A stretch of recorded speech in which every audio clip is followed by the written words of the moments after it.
Next topic है generation of computers. Computer जैसा भी हमारे सामने है या जो भी उसमें अभी क्वालिटीज हैं वो एक ही बार में डेवलप नहीं हुई है। काफी टाइम लगा है कंप्यूटर को इस सिचुएशन में आने में। कंप्यूटर में दिन ब दिन अपडेट्स होते रहे, टेक्नोलॉजी समय के साथ साथ बदलती रही। जितने भी उसमें अपडेशंस हुए हैं, जब कभी उसमें बहुत बड़ा इफेक्ट आया तो उस बहुत बड़े इफेक्ट को एक जनरेशन मान लिया गया, क्योंकि कंप्यूटर एक सिस्टम है। किसी एक पार्ट में ही अपडेट होने को जनरेशन नहीं माना गया है।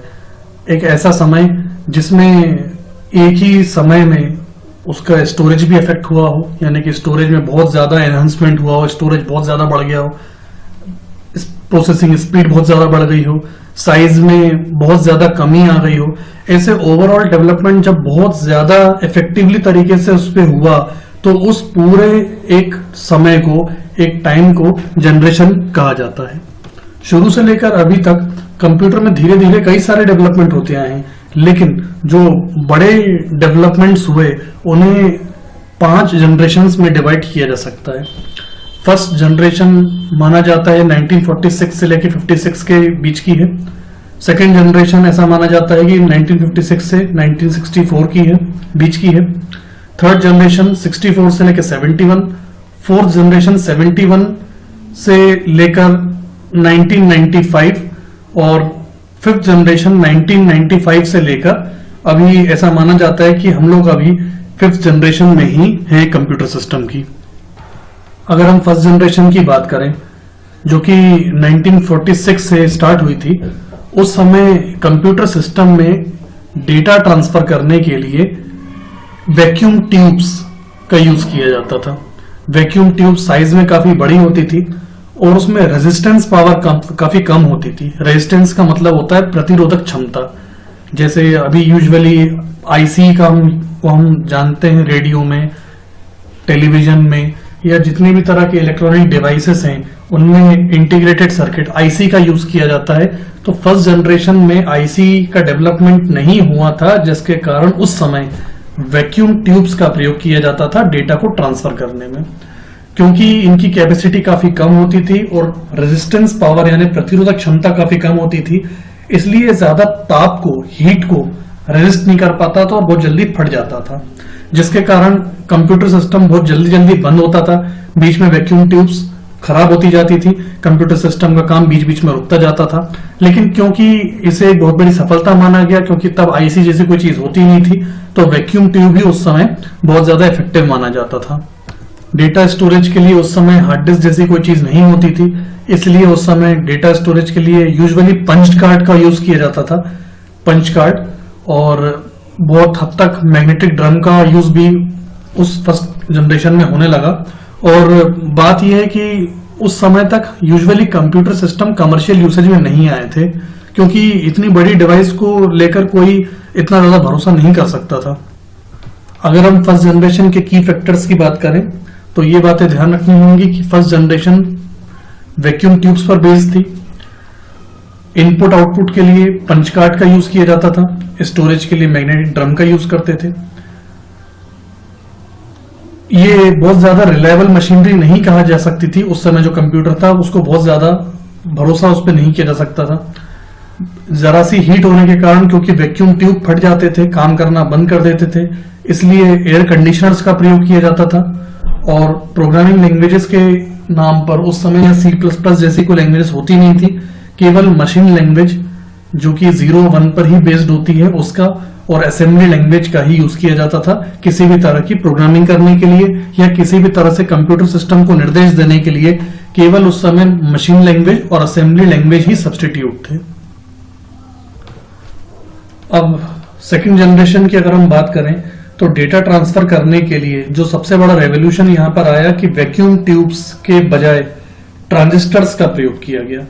ट्रांजिस्टर्स वैक्यूम ट्यूब की तुलना में छोटे आकार के होते थे और डेटा को ज्यादा अधिक गति के साथ ट्रांसफर कर पाते थे। और सबसे मेजर बात यह थी कि उनकी रेजिस्टेंस पावर वैक्यूम ट्यूब्स की तुलना में थोड़ी ज्यादा थी, इसलिए कंप्यूटर की चलने की जो समयावधि थी, जो कंप्यूटर के चलने का ड्यूरेशन था, वो फर्स्ट जनरेशन की ड्यूरेशन से थोड़ा सा ज्यादा था। सेकेंड जनरेशन के की फैक्टर्स की बात करें तो वैक्यूम ट्यूब्स के स्थान पर ट्रांजिस्टर का प्रयोग, जो कि अपेक्षाकृत छोटे होते थे और कम ऊर्जा की खपत करते थे, अधिक तेजी गति से गणना करता था और अधिक विश्वसनीय था अगर हम फर्स्ट जनरेशन से कंपेयर करें तो। लैंग्वेजेस के तौर पे जहां हम फर्स्ट जनरेशन में केवल मशीन और असेंबली लैंग्वेज का ही यूज कर पाते थे, यहाँ पर कोबोल यानी कॉमन बिजनेस ओरिएंटेड लैंग्वेज और फॉर्मूला ट्रांसलेशन जैसी प्रोग्रामिंग लैंग्वेजेस अवेलेबल हुई और प्रिंटर और अदर इनपुट आउटपुट डिवाइसेस का भी इस जनरेशन में एक्सपोजर हुआ, यूज किया जाने लगा। थर्ड जनरेशन की बात करें तो यहाँ पर ट्रांजिस्टर के बजाय आईसी यानी इंटीग्रेटेड सर्किट्स का यूज किया जाने लगा। इंटीग्रेटेड सर्किट्स ज्यादा भरोसेमंद थी ट्रांजिस्टर की तुलना में, साइज ट्रांजिस्टर से भी छोटा था और हीट के कारण बहुत ज्यादा खराब नहीं होती थी, मतलब यह है कि हीट को रेजिस्ट कर सकती थी। आईसी को बहुत ज्यादा समय तक यूज में लिया गया। बहुत सारी इलेक्ट्रॉनिक डिवाइसेस, रेडियो, टीवी और रिमोट वगैरह में आपने आईसी लगी हुई देखी होंगी। इनमें हीट रेजिस्टेंस पावर काफी अधिक होती है और साइज भी ट्रांजिस्टर की तुलना में काफी कम होता है, जिसके कारण फर्स्ट और सेकंड जनरेशन के कंप्यूटर्स की तुलना में थर्ड जनरेशन के कंप्यूटर्स का आकार छोटा था, वजन बहुत कम था, स्पीड में बहुत ज्यादा ऑप्टिमाइजेशन हुआ और कंप्यूटर सिस्टम ज्यादा अधिक रिलायबल हो गए, आसानी से उनका रखरखाव होने लगा और हाई लेवल लैंग्वेजेस होने के कारण कंप्यूटर सिस्टम को समझाना भी बहुत हद तक इजी हो गया। फोर्थ जनरेशन की हम बात करें जो कि 1971 से लेकर 1995 के बीच की थी। इसमें पहली बार आईसी के एक्सटेंडेड वर्जन VLSIC का प्रयोग किया गया, यानी कि very large scale integrated circuits. इसका साइज आईसी की तुलना में छोटा था और वर्किंग कैपेसिटी आईसी की तुलना में कहीं अधिक थी। इसके बारे में ऐसा कहा जाता है कि इसके उपयोग एक VLSIC का उपयोग करके लगभग 3 लाख ट्रांजिस्टर्स की कैपेसिटी का प्रयोग किया जा सकता था। कंप्यूटर सिस्टम की पूरी सेंट्रल प्रोसेसिंग यूनिट एक छोटी सी चिप में आ गई, जिसमें यूजुअली हम लोग माइक्रो प्रोसेसर के नाम से जानते हैं। और ऐसा कहा जाता है कि माइक्रो प्रोसेसर का उपयोग करने के बाद कंप्यूटर सिस्टम के साइज में बहुत ज्यादा ही कमी आ गई और तब से ही उसे माइक्रो कंप्यूटर कहा जाने लगा। कंप्यूटर सिस्टम के फोर्थ जनरेशन में माइक्रोसॉफ्ट कंपनी का बहुत बड़ा योगदान था। इसी के द्वारा माइक्रो प्रोसेसर डेवलप किए गए और डॉस, जो कि डिस्क ऑपरेटिंग सिस्टम के नाम से जाना जाता है, उस ऑपरेटिंग सिस्टम को भी माइक्रोसॉफ्ट के द्वारा ऐसा माना जाता है कि इसी जनरेशन में अधिग्रहित किया गया, यानी टेक ओवर किया गया। डेटा स्टोरेज के लिए हार्ड डिस्क का प्रयोग किया जाने लगा।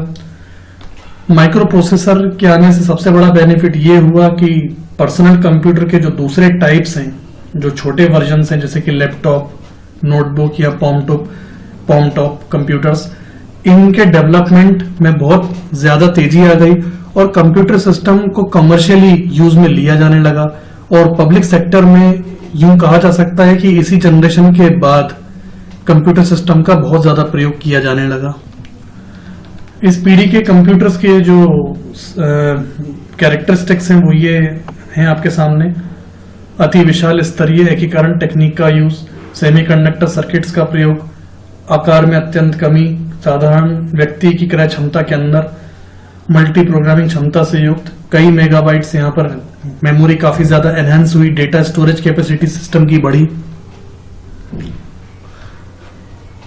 कंप्यूटर सिस्टम की फिफ्थ जनरेशन की हम बात करें तो ऐसा माना जाता है कि फिफ्थ जनरेशन अभी कंटिन्यू मोड में है और इस जनरेशन में एआई पर बहुत ज्यादा काम किया जा रहा है। एआई का आशय यहाँ पर आर्टिफिशियल इंटेलिजेंस से है।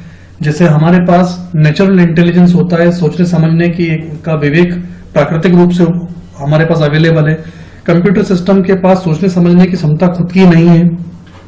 प्रोग्रामिंग करके उसके अंदर इंटेलिजेंस डेवलप किया जाता है, उसे कोड करके कुछ ना कुछ बातें समझाई जाती हैं और यही चीज एआई कहलाती है, यानी कि आर्टिफिशियल इंटेलिजेंस। और ये कोशिश इसलिए की जा रही है ताकि कंप्यूटर अपने विवेक से खुद निर्णय ले सके।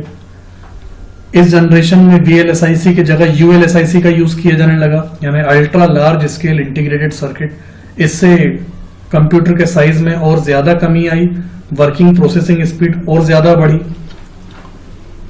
इस जनरेशन के कंप्यूटर्स में जो कैरेक्टरिस्टिक्स हैं वो कंप्यूटर के आकार, प्रकार, गणना, शक्ति, मेमोरी क्षमता अनुसार, आवश्यकता अनुसार करना संभव, नेटवर्क तथा इंटरनेट सुविधा से युक्त नेटवर्क और इंटरनेट काफी ज्यादा एनहांस हो चुके हैं। कृत्रिम बुद्धिमत्ता यानी एआई, आर्टिफिशियल इंटेलिजेंस अवेलेबल हो चुका है। मल्टीमीडिया अब बहुत ज्यादा प्रोग्रेस कर चुका है, बहुत इफेक्टिवली हमारे पास अवेलेबल है। मल्टीमीडिया यानी ऑडियो, वीडियो काफी ज्यादा इफेक्टिवली हमारे पास अवेलेबल हो चुका है। हार्ड डिस्क के जगह एसएसडी यानी कि सॉलिड स्टेट ड्राइव्स का यूज किया जाने लगा है, जिससे प्रोसेसिंग स्पीड तो बढ़ती ही है और स्टोरेज को लेकर भी काफी ज्यादा संभावनाएं इस जनरेशन में बढ़ी हैं। जनरेशन ऑफ कंप्यूटर्स को एक बार फिर समराइज कर देता हूं। फर्स्ट जनरेशन 1946 से 56 के बीच में मानी जाती है और इसका की फैक्टर वैक्यूम ट्यूब को माना गया है।